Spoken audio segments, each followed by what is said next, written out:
A little tip that I forgot to share in the last segment was once you have your slides formatted, if you want to have an exact duplicate of that slide, all you have to do is right click on it and click duplicate slide, and then you'll get the exact same layout that was on the previous slide. So I'm going to go ahead and go in here to slide number 2, and I'm going to add some images.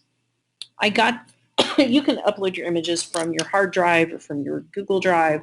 It doesn't really matter where you get them from, but I save most of my images into my Google Photos.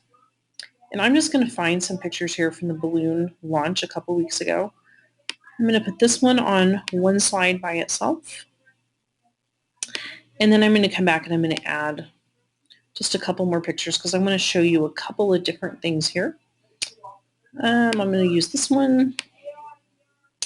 And on that same slide, I'm going to add another picture. I'll go with this one. So they're on the same slide there. Okay, I'm going to come back to this one. And one of the really cool things you could do in Google Slides, a lot of people use this almost like a photo editing tool. It's not nearly as fancy as some of them, but it gives you some basics. You can crop your images on here. Whoops, that wasn't what I meant to do. You always have to make sure you grab the little black bar.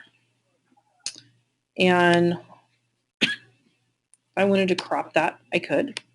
If I wanted to change the shape of this image, or if I wanted to mask it, I could make sure it's selected, it's blue, and I'm going to hover over shapes. Maybe I want to turn that into a heart. See how cute, huh? So I'm going to go into the next picture here. I'm going to kind of move that one off to the side. And see how this picture, well, let me make it a little smaller so this is easier to see. It's selected, okay? And maybe I want to do a couple more things with this picture. Maybe I don't particularly like the contrast. Maybe I want maybe a little brighter, which that looks terrible. But you get the idea. Maybe I want this picture to be the background on my slide. So I'm going to make it as transparent as I can with you still being able to kind of see what it is there. That would be okay with text over it. If you wanted to recolor the entire picture, maybe for some reason you thought that would look great in yellow, you could do that. You have lots of options here, okay? The other thing that you could do on here is you can layer your pictures. So these are probably not pictures I would layer because it just wouldn't look right. But if I wanted this one that's on top to go behind the yellow picture, I would just right click, select order, and I would send it to the back.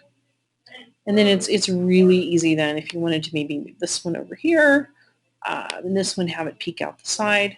You've got all kinds of options here. So in the next segment, I'm going to show you how to get this whole slideshow onto your website.